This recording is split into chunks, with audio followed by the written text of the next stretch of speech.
I'm a piece of garbage. For the 3 years Ezra was my boyfriend, when he genuinely loved me, I was a serial cheater. I stayed out all night and treated his heart like something to scrape off my shoe. But the second month after he dumped me, regret hit me like a freight train. I chased him all the way to London to beg for forgiveness, only to find him with his arm around another Omega, dismissing me with the same casual cruelty I'd once shown him. Panicked, I tried everything to make him stay, but Ezra was unmoved. That is, until I fell deep into my rut and threatened to go find an Omega to relieve the pressure. Get pregnant, he said, and I'll forgive you. I am pure scum. Ever since I was a kid, I've scoffed at things that came easily and coveted the moonlight I couldn't reach. But once I schemed my way into holding that moonlight, it tasted like chewing wax. I just wanted to shake off the sticky rice residue. So, by the second month of Ezra becoming my boyfriend, I was bored. I couldn't remember why I had pursued him so hard, why I'd gone to the edge of a cliff to learn all the extreme sports he liked, or why I'd bet my life drag racing against a rival just to win him over. Ezra was clearly just a deeply boring beta. He didn't have the sweet pheromones of an Omega, and his personality was stiff as a board. After I tricked him into moving back to the States with me, all he did was wait at home for me to get off work. He acted like a live-in housekeeper, cooking, cleaning, taking care of me. It was lifeless. Occasionally, he'd smell the cloying scent of others on me and come to me crying, asking which Omega I'd been with. I was sick of his sensitive paranoia, so I decided to make his suspicions come true. In the third month, I cheated. The first time I didn't come home. I slept with an Omega whose name I didn't even know. Fueled by pheromones, we went at it all night. That night, Ezra called me over 100 times. From midnight until noon the next day. I didn't answer a single one. When I finally went home, I didn't even bother to cover the hickeys. I walked right up to him, seeing his red-rimmed eyes, and patronized him. Babe, alphas have ruts. You're a beta, so you can't understand, but you have to be considerate. Ezra bit his lip until it bled and said something absurd. He understood. I assumed he was just shocked into submission, so I laughed it off. Relying on the fact that he couldn't leave me, I got worse. By the third year of our relationship, I couldn't count the number of times I cheated on my fingers and toes combined. After another night out with an Omega, my conscience pricked me. So I bought a crate of expensive cherries and brought them home. Ezra was very obedient this time. No crying, no screaming, no begging for an explanation. He just glanced faintly at the hickey on my collarbone and lowered his eyes. He stood up, his shadow looming over me, and stepped closer. He backed me into a corner until the burning cigarette in my mouth was almost touching his chin. Then he raised those peach blossom eyes, now completely void of emotion. He looked straight at me and said, "Let's break up, Julian." I bit down on the cigarette butt and smirked. Then, like always, I patted his head and coaxed him symbolically. "Don't throw a tantrum, babe. Look, I brought you something nice today. Your favorite." "I'm not throwing a tantrum." "What?" I said, "I'm serious about breaking up, Julian." The cigarette slipped from my lips, sparks scattering across my coat and onto the floor. But I only froze for 3 seconds before hooking my lips into a casual smile again. "Ezra, don't you get tired of saying that?" "Yeah, I am tired. That's why I'm leaving." Ezra's face darkened, showing not a trace of playful anger. "I've had enough of waiting for you every single night for years. I've had enough of your cheating, of you trampling on my heart over and over. So, starting today, we're done." He shoved the villa keys into my coat pocket, turned around, and dragged out a suitcase he'd already packed. His eyes were full of finality. I stood there, stiff, unable to process it. It wasn't until he was about to step out of the courtyard gate that I smashed the keys on the ground and stormed out, roaring a threat. "Ezra, if you dare walk out that damn door today, you can die out there for all I care. Don't you ever come back." Ezra stopped. He put down his luggage, turned around with a cold face, and walked back toward me. I let out a sigh of relief, immediately suppressing my anger and putting on a mocking grin. "Babe, if you wanted some compensation, just say so. Why put on such a show? I haven't returned this yet." Ignoring the smile frozen on my face, he slid the diamond ring off his ring finger, pressed it into my palm, and spoke coldly. "Goodbye forever, Julian." Ezra left. The entire villa suddenly felt cold, dead silent. I stood frozen in the courtyard for a full 30 minutes. Only when the sun went down did I storm into the wine cellar. I drank 2 bottles and smashed 50. Red and white liquid flowed everywhere. It soaked my coat and eroded my sanity. In 3 years, I never thought Ezra would initiate a breakup. Because he had no money. Because he was still deeply in love with the old me. Because he had cut ties with his family and wasted his potential. Relying on me for 3 whole years. I never thought there'd be a day where I got dumped. The reason I hadn't broken up with him all these years, even though I didn't love him, was his face. I was bored of him as a person, but I wasn't bored of that beautiful face yet. So after he left, I wallowed for a night. The next day, I crawled up and went to a club to find a hooker who looked like him. Omegas know how to please people. With just a few sweet words, he had me melting. Unlike Ezra, who was always cold-faced and doing chores, rarely giving me a smile, I should have kicked Ezra out sooner and brought a well-behaved substitute. Home. For the first week Ezra was gone, I stayed home with the substitute for 3 straight days, living in a haze, unaware of day or night.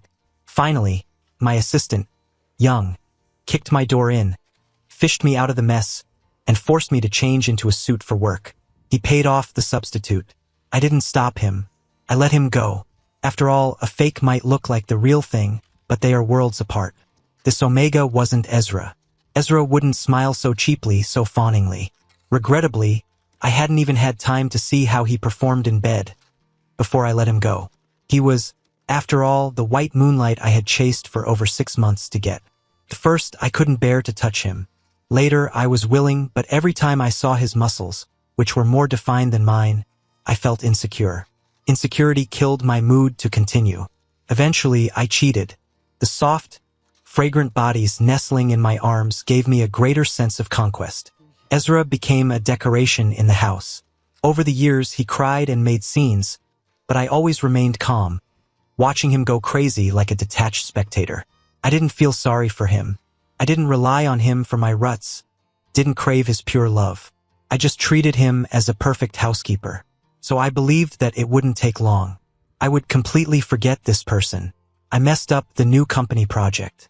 When my dad saw my dark circles worse than a panda's, he almost had a stroke. He backhanded me across the face. I pushed my tongue against my cheek, rolled my eyes, and didn't bother arguing. I let him curse me out, calling me mud that can't be plastered to a wall, saying I ruined my life over a beta. Once I sent the old plague god away, I explained to my secretary, I don't love Ezra anymore. Seriously, trust me. Young rolled his eyes at me too. He came over, undid my messy Windsor knot, and tied a new one. His expression seemed to say, I believe you, my ass. I persisted, explaining that Ezra was just my housekeeper, and anyone would be unaccustomed to losing their personal servant. He nodded perfunctorily, telling me to say whatever I wanted.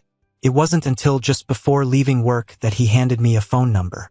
He warned softly, don't do something you'll regret for the rest of your life, Mr. Brooke. That string of digits was Ezra's new number. I stomped on it a few times, tore it to shreds, and viciously threw it into the trash can. Who does he think he is? I, Julian Brooke, have lived 20-something years and have never gone back for seconds. Especially not for someone who humiliated me and dumped me.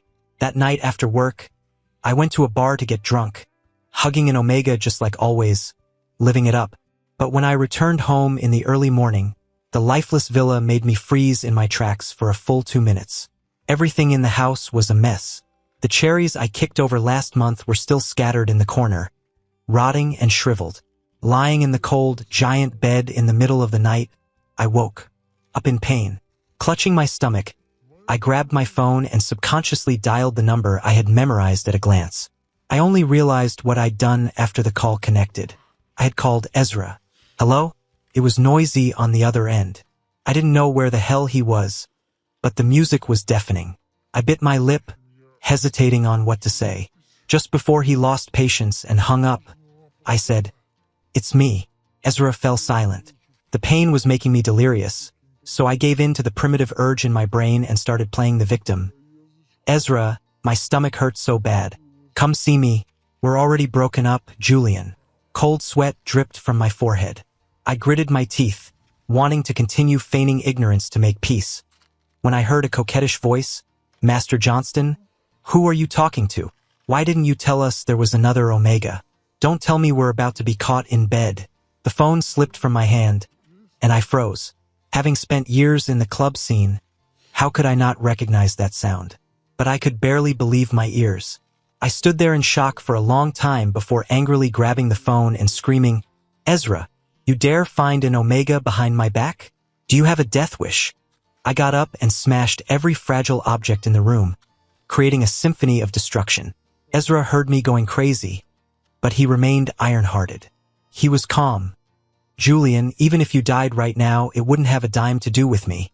Soon, only the cold beep-beep sound remained. Before my consciousness faded, I collapsed onto a pile of glass shards, my stomach churning with cramps, along with my heart, which was being brutally crushed. When I opened my eyes the next day, I was in the hospital. Young was guarding the bedside, working on his laptop. I grabbed him by the collar, eyes bloodshot, demanding, "Did Ezra bring me here? Where the hell is he?" It wasn't Ezra. Young pushed up the glasses I had knocked askew, looking helpless. "He's thousands of miles away in London. How could he bring you to the hospital? I went to your house because you didn't show up for work again. I didn't listen to the rest." I ripped the 4-needle out of my arm and rushed out of the hospital, straight to the tarmac. The private jet soon arrived in London. Fighting dizziness and nausea, I got off the plane and went to find him based on the address Young sent. A hidden, exclusive lounge. It was filled with all kinds of sickeningly sweet pheromones, making me physiologically uncomfortable and unsteady on my feet. But I didn't give up. Holding on to my last breath, I pushed open the private booths one by one, searching. I didn't believe Ezra cheated. He loved me so much. He loved me enough to endure for 3 years, forcing away every fling I had. How could he find a new lover in the second month after breaking up? Impossible. Absolutely impossible. There seemed to be a string in my brain pulled tight, ready to snap at any moment. I stumbled to the innermost booth, exhaled a breath of stale air and kicked the door open. The moment I saw Ezra downing drinks with his arm around an Omega, the emotions I had suppressed for 2 whole months exploded completely. I rushed in and smashed every bottle in the booth. Cracks, bang, complete mess. I scared off all the screaming Omegas in the room. Ezra watched me go crazy with a cold face, saying nothing. I rushed forward, grabbed him by the collar, on the verge of a breakdown, and hissed through gritted teeth, "Did you sleep with them?" Ezra raised an eyebrow and smiled lightly. "So what if I did? Didn't I learn it from you?" A taste of blood surged in my throat. I was so angry I wanted to vomit blood, but he was relentless. The day after we broke up, I found a group of Omegas and did everything in this booth that you did out there. "Enough! Shut up!" Hearing the end of it, I couldn't hold it back and vomited blood, staggering back until I tripped over the sofa. The moment before I passed out, even I didn't understand. It was just possessiveness at work. So why did my heart hurt to the point of suffocation? Ezra sent me to the hospital. When I opened my eyes and saw him, I felt emboldened again. I scrambled up and clutched his sleeve, begging for reconciliation. "As long as you come back, I'll forgive everything you've done. We can live happily like in the beginning, okay?" Ezra laughed out of anger. He grabbed my wrist and asked, "Then what about all the times you cheated? Alphas and betas are different. You don't have money, and you don't have ruts. You don't understand the temptations we face every day." I knew it was shameless to say, but that's how it was in our circle. 9 out of 10 rich alphas cheat, and the remaining 1 is bankrupt. You can't blame me. Me coming back to chase you is already a huge charity. You should quit while you're ahead. I spoke with self-righteous confidence, but Ezra's face grew darker. He simply placed a hand, hot enough to burn, on the back of my neck, rubbing my gland, and looked up coldly. "The day after we broke up, you brought an Omega who looked like me home and shacked up for 3 days and nights, right?" I had no defense. Ezra smiled indifferently, his eyes icy. "So, Julian, what right do you have to question me, or talk about getting back together?"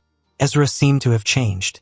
Back in London, his familiar turf, he took up extreme sports again, spending his days in bars and clubs, showing none of that docile, domestic demeanor from before. The current him was like a wild horse off the reins, unruly, rebellious, completely out of control. I was both afraid and inexplicably excited. Even my long-dead heart seemed to come alive. I finally had to admit Ezra was still Ezra, the same Ezra I would have died to get. I simply couldn't let him go. The day after I was discharged, ignoring Young's warnings, I stubbornly stayed in London to pester Ezra. He couldn't stop me, so he flew over to offer strategies to help me win him back quickly. But Ezra was far harder to chase than he was 3 years ago. He claimed once bitten, twice shy. He watched my attempts to make him stay while holding an Omega in his arms, looking at me like I was a clown performing a show. It was exactly like how I used to test his limits. The boomerang I threw 3 years ago finally came back around. But I didn't give up. For a whole month, I lowered my dignity, using every tactic, soft and hard. He remained unmoved. Even when I threatened suicide, he just called me childish and walked away. Growing up, there was nothing I wanted that I couldn't get. Ezra put me in a situation of near despair for 3 whole months, until that night when my rut hit. Teetering on the edge of collapse, I smashed up the entire private booth and threatened to go out and find an Omega for relief. Ezra, who had been cool for 3 months, immediately darkened his face. The air around him suddenly surged with oppressive pheromones unique to an S-class alpha, freezing me in place instantly. Without a word, he dragged me into the adjacent hotel and pinned me to the bed. The smile on his face was terrifying. "Julian, why is your wicked heart still beating? Thinking of finding an Omega?" A pungent scent of orange blossom filled the air, almost overpowering my agarwood scent. My alpha instincts screamed at me to run, but I was slammed back down heavily. "Didn't you want my forgiveness, Julian?" The slap that hung in the air didn't fall, and I swallowed the curse words. On my lips, I stopped struggling, my Adam's apple bobbing as I probed. "You're willing to sleep with me? You forgive me? If it's you, even unpleasant alpha pheromones, I can tolerate them." Ezra gave an ambiguous laugh. "Of course I'm willing." But he leaned in, pinned me down, and raised an eyebrow. "Get pregnant tonight and I'll forgive you. Deal?" I wanted to kill Ezra. If not for that face, I would have killed him even if it meant dying myself. That lunatic who pretended to be a beta housewife for 3 years. He bit the back of my neck over and over, injecting pheromones. Pheromones that simply couldn't dissolve in alpha blood. We dated for 3 whole years. This was the first time I met the real him. So malicious, crude, and despicable. A fellow alpha. When I woke up the next day, the goose-down duvet next to me was stone cold. If not for the throbbing pain at the back of my neck, I would have really wanted to treat last night as a nightmare. Wake up and pretend nothing happened. But in fact, I had to deeply memorize this humiliation to blackmail Ezra into coming back. It was the only way, but Ezra's reaction exceeded my expectations. He indeed stopped frequenting the clubs, but he also refused to acknowledge a relationship. When I struggled into his office, he just chuckled, leaned in, and teased. It was just a one-night stand. "Didn't you do that all the time, Julian?" I was nearly driven mad by his nonchalant attitude. I rushed forward and grabbed his collar tight. "What the FCK do you want? You bit me, you slept with me, you get pregnant." Ezra stopped smiling, his face devoid of any joking intent. "I told you, only if you carry a child can I take responsibility for you, Julian." The blood in my body froze instantly. Just as I clenched my fist to vent my anger, Ezra pulled out a property inheritance agreement and explained slowly. "To be with you, my old man demands that you birth a child to hand over to him." I exploded on the spot. "Inherit what property? I can f***ing afford to support you. Just come back to the States with me. In the past, I cut ties with my family and gave up my inheritance for you, and look how I ended up." Ezra leaned in, grinding against my swollen, aching gland, his eyes frosty. "This time, you have a baby and I'll support you. Consider it compensation for the 3 years you owe me. Okay?" Ezra knew I was in the wrong, knew I was stubborn, and knew I would do anything to get what I wanted. After the 3rd time I caught him on a blind date with a suitable Omega, I flipped the table right there and compromised through gritted teeth. Things had come to this. I couldn't walk away empty-handed. I was willing to give up my company back home and stay in London for him temporarily. And by the time my dad got the news and flew over to kill me, I was genuinely pregnant. It is very difficult for an alpha to conceive. Ezra fed me a lot of pills, claiming they were supplements to help speed up the process. I trusted him, so I took them all. Then, when he pressed upon me late at night, I had less and less strength to resist. I could only let him play with me as he pleased, just like I had treated those omegas back then. Utterly cruel. My weakening body made me suspicious, but Ezra stubbornly reassured me there was no problem, saying it was just a side effect of pregnancy. I still trusted him, until that night when he bit the back of my neck, desperately injecting alpha pheromones into my gland. I finally realized, too late, those pheromones that should have repelled me were actually merging into my blood. Ezra, what the hell did you feed me? My eyes were splitting with rage. I rolled over and got up, strangling him with all my might, nearly going insane. But the force I exerted wasn't even a tenth of what it used to be. Ezra obviously noticed. He smiled, licking my blood from his lip, like teasing a trapped beast that had lost its claws. He touched the back of my neck and admitted the medicine wasn't a supplement. It was a banned drug that turns an alpha into an omega. Alphas are at risk when giving birth. I only did this because I was worried about your safety, Julian. Really. Smelling the faint scent of omega pheromones in the air, a wave of physiological nausea surged in my stomach. I stumbled out of bed and ran to the bathroom, vomiting until the world spun. Julian, didn't you like omegas so much? Ezra followed me, shirtless, bending down to hand me a glass of warm water, gently, patting my back to comfort me. Now that you've become your favorite thing, why are you disgusted? Don't throw up. FCKU. FCKU. I slapped the ceramic cup out of his hand, scrambled up, and tackled him to the floor.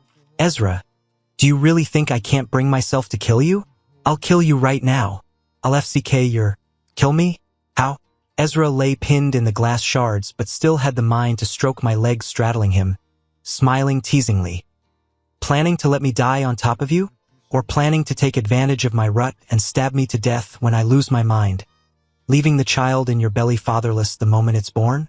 The anger rushing to my head mixed with helplessness, nearly suffocating me. I finally lost all strength, lying in the bathroom panting frantically, letting him carry me into the bathtub to clean me up.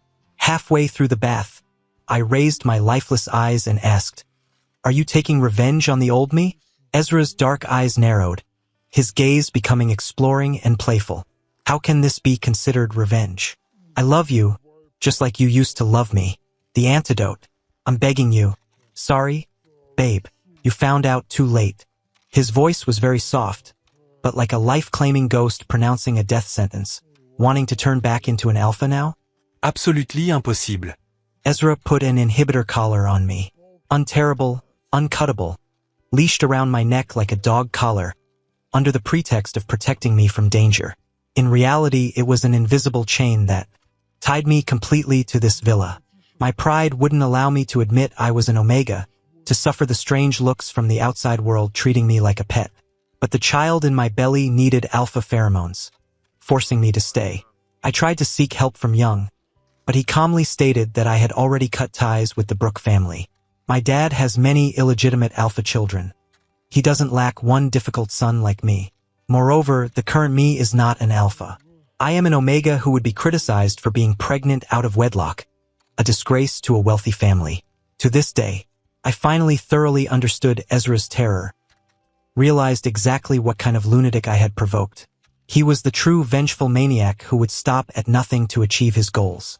I regretted it too late. Ezra's revenge was far from over. After locking me in the villa, he came home less often and later. He went on business trips frequently, coming back in the dead of night covered in the smell of alcohol and mixed pheromones, pressing onto me. Every time I smelled it, I would vomit until physiological tears streamed down my face. Then I'd crawl up, crying, asking him where the pheromones came from. Huh? Pheromones? Ezra suddenly laughed, raising an eyebrow in feigned surprise. Julian, are you suspecting me right now? I'm asking you where the damn omega scent came from. He backhanded the fist I swung at him, and with just a light press, pinned me to the bed.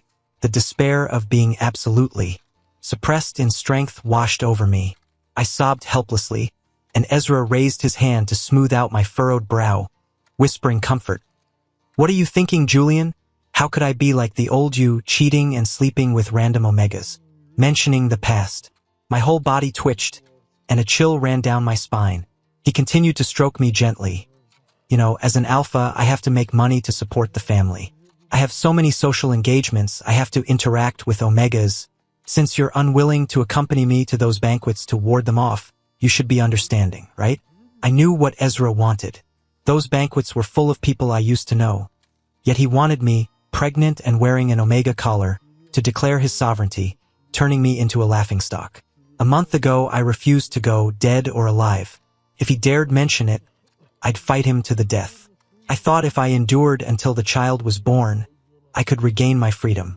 But now, Ezra triggered my paranoia time and again, making my thoughts run wild, robbing me of sleep, pushing my mental state to the brink of collapse. I deeply understood the pain he felt back then. I had enough of the disgusting pheromones on him, and I could no longer suppress the child's need for its alpha father's scent to stay rational. So, in the second month of guarding the empty room alone, I finally couldn't help but grab his sleeve and agree to go out. By the 5th month, I was showing. I couldn't dress as dashingly as before. I could only deliberately pick ill-fitting clothes, trying my best to cover this shame. Ezra scoffed lightly. He squatted down to help me button up, looking up casually. Don't waste your energy, Julian. No matter how you hide it, the pheromones unique to pregnancy can't deceive others. Why bury your head in the sand? Be good. I just want to compensate for those 3 years, to have you openly admit our relationship to the world, Julian. I forced a helpless smile. Controlling me was becoming easier and easier for him. Sooner or later, he'd play me to death. At the Johnston Corporation's year-end gala, sure enough, many old acquaintances showed up. Ex-boyfriends, hookups, former business partners, and business partners I'd slept with. Amidst the toasts, Ezra deliberately led me in front of these people, introducing my new identity to those omegas one by one. The fiancé of the Johnston heir, the omega father of his child. With Ezra there, no one discussed that I had become an omega pregnant out of wedlock. They only cast gazes at me that were a mix of morbid curiosity and pity, except for my illegitimate half-brother, Xander, who saw me like this in the banquet hall and feasted on my misery, laughing openly. He even fearlessly wandered up to us, raising his hand toward my belly. Big brother, are you used to changing from alpha to omega? The belly is so big. Let me touch my little nephew. Since we cut ties, calling him nephew isn't appropriate, is it? Ezra, who had been silent, pinned down his wrist. Xander smiled disdainfully, about to curse, but a snap came from his wrist. Broken. Xander grimaced in pain, begging for mercy with a twisted face, and fled in panic. Ezra smiled and let him go. But the gentle smile on his face made me shudder involuntarily, a chill running down my back. When it was Ezra's turn to speak on stage, he settled me in a corner, allowing me to move around freely. After what just happened, no one was foolish enough to provoke me. But I knew no one would stop mocking me in secret either, especially my countless exes. While I was sitting on pins and needles in the corner, a familiar omega, arm in arm with an alpha, leaned in front of me. Mr. Brooke, long time no see. The omega extended his hand toward me, revealing over a dozen old scars on his wrist, shocking to the eye. I only hesitated for 2 seconds before remembering he was the male college student I had tricked into bed and ruthlessly abandoned 3 years ago. Charlie. After learning I had a boyfriend and didn't truly love him, he went crazy blocking my path all day, threatening suicide, demanding I leave Ezra to be with him. He said he truly loved me and wanted to marry me. I laughed, asking how much his true love was worth, and told him to get lost. During that time, Young, who cleaned up countless messes for me, had such a headache over him that he wanted to resign. Finally, someone intervened and he stopped. Years later, I never thought I'd see him again in this setting. For a moment, I was at a loss. Fortunately, Charlie seemed to have moved on. Holding on to his current alpha, he exchanged a few casual pleasantries with me, until he was about to leave. My guilt flared up, and I subconsciously stood up to grab his sleeve, muttering an apology. I'm sorry I lied to you back then, hurting you like that. It was all my fault. Charlie lowered his eyes and said nothing, but his alpha sneered, releasing hostile pheromones as he glared at me. Luring an innocent college student into bed and tossing him aside after sleeping with him. You really deserve to die, Julian. I swallowed hard.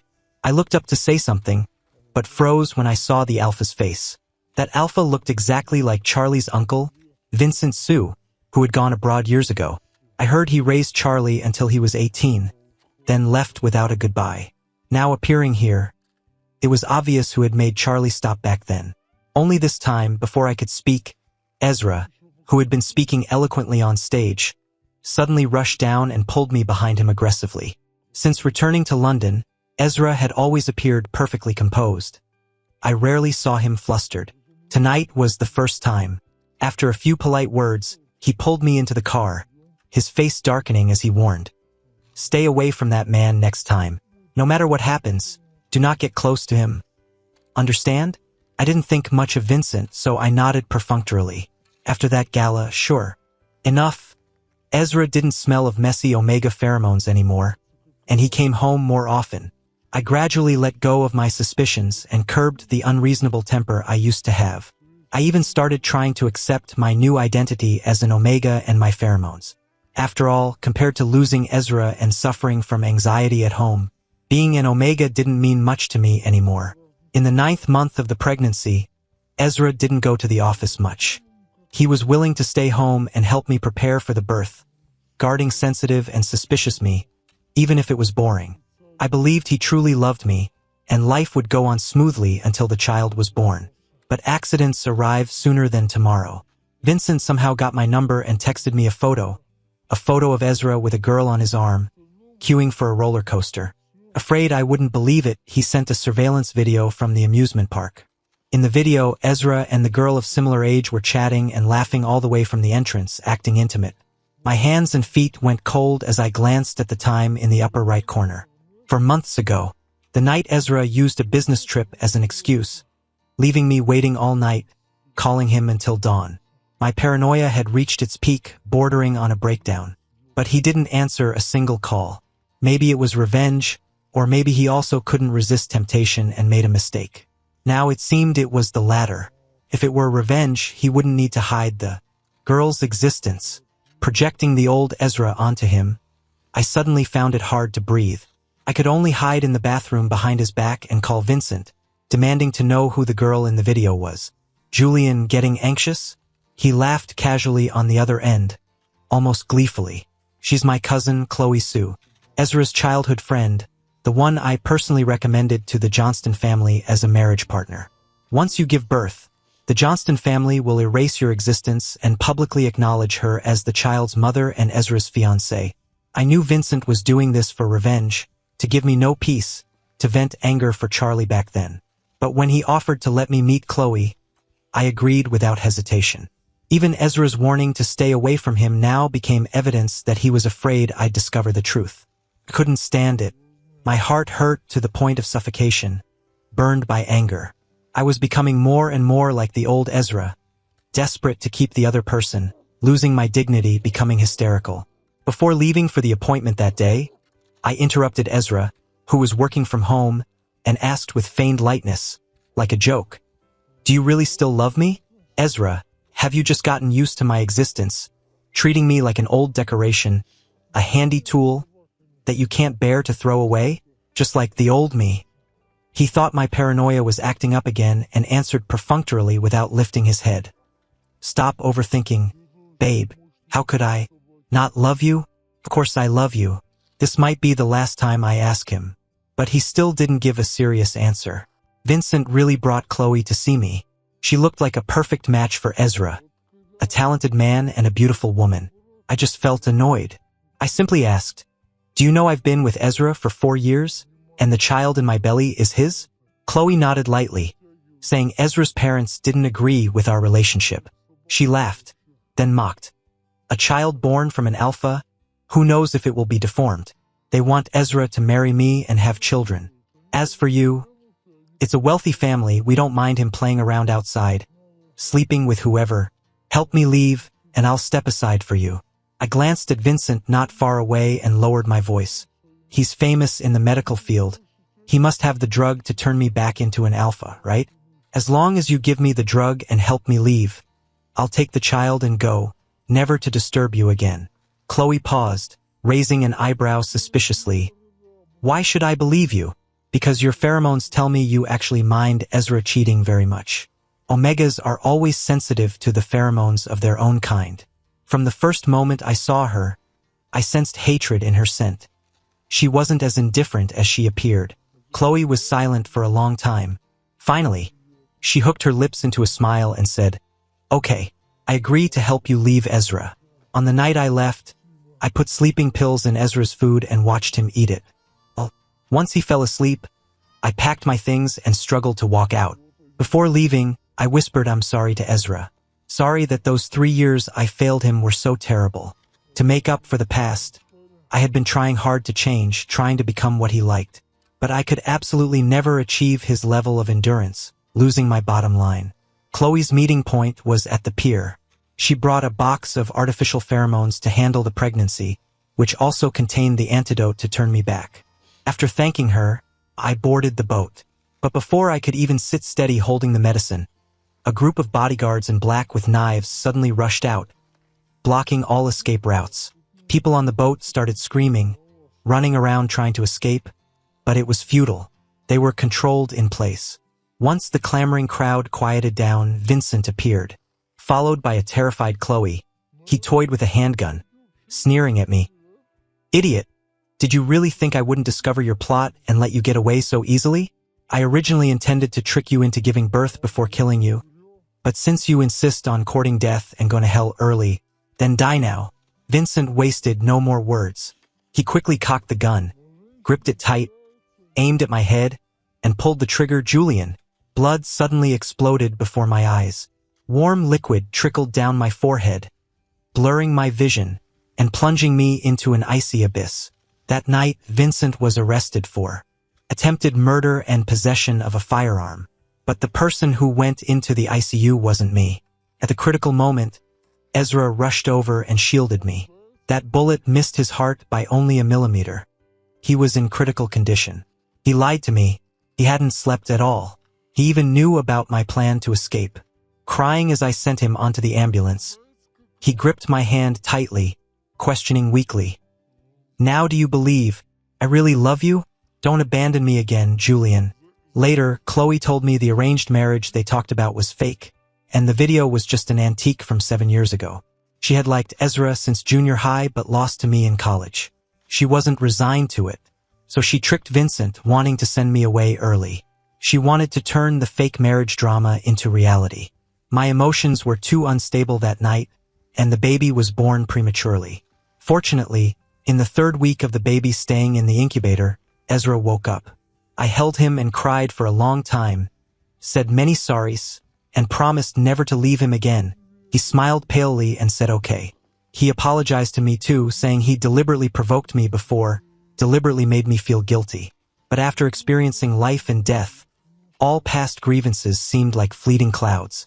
We decided to live well in the future, live every day well, and never betray each other. I thought we would be happy forever this time. Until that day, I looked through the hospital window and saw Vincent, who should have been in prison. I heard him laughing and teasing. "You dead psycho, using your life to leash that piece of trash.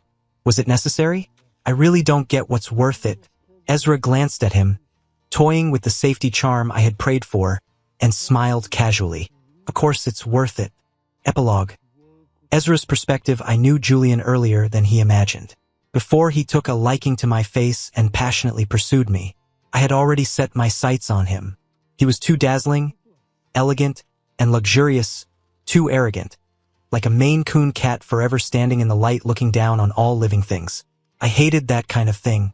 So during that time, I thought of 100 ways to break his pride, lock him up, and turn him into a plaything. Just like those disobedient pets that scratch people. Lock them up and torture them for a few meals and they'll be fine. Nothing can't be tamed by torture. But all these disgusting, twisted thoughts stopped the day he turned back and smiled at me. That day, I suddenly understood. I didn't hate the light. I just hated that the light never shone on, never favored me. Julian was the first beam of light willing to stop for me. I am an illegitimate child. I grew up in dark corners, hating people and things that were born noble and radiant. Like my older brother, he always postured in front of me, showing off the love and wealth he possessed. He loved to take out lots of Lego car models, deliberately asking if I wanted them, then kicking the toys and me into the ditch. Later, I kicked him into the ditch too. But he was too fat, too spoiled, couldn't climb up, and died in the ditch. After that, all the car models in the house belonged to me. So, I deeply understood a principle. The fastest way to get something is to use dirty means. As for what you can't get, just destroy it. Destroy it, and others will be like me, unable to get it either. Julian launched a passionate pursuit of me. He displayed sincere love without reservation. He was different from everyone else who liked me. For the first time, I had the thought of walking out of the gloom. So I restrained my pheromones, packaged myself as the weak type he liked. Every smile and frown was carefully designed. He loved me almost inextricably, but he betrayed me. At the moment when I most wanted to have a normal relationship with him, he betrayed me. From the moment he chose to betray me, a repentance-gilded cage tailored for him would unknowingly envelope him, trapping him until death. Vincent is my childhood friend, whom I called back from abroad. When he learned that the cub he raised by hand was treated like that, he once wanted to kill Julian. I stopped him and made a deal with him. I promised him I would tame the promiscuous alpha into a submissive omega housewife. Julian had to pay the price for his 3 years of betrayal. Chloe was an actor I hired to test Julian. I wanted him to panic when he was most vulnerable and helpless, to test if he had truly been tamed. The result? He really f***ing tried to run. Chloe was even smarter than she looked, thinking that by sending Julian away, she could curry favor with my parents and actually take the position. But she didn't know me, didn't know that the entire Johnston family was already in my pocket. If necessary, I could even commit patricide. So whether my lover stays or goes, only I have the final say. Since the child couldn't restrain him, and Julian wanted to run, I let him run. I made him fall into lifelong repentance and self-blame, forever grateful to me. Whether that is love or not doesn't matter anymore. I just want him. Vincent asked me if doing this was really worth it. I said it was worth it, because even if Julian is a piece of trash, I am even trashier than him. I will love him forever.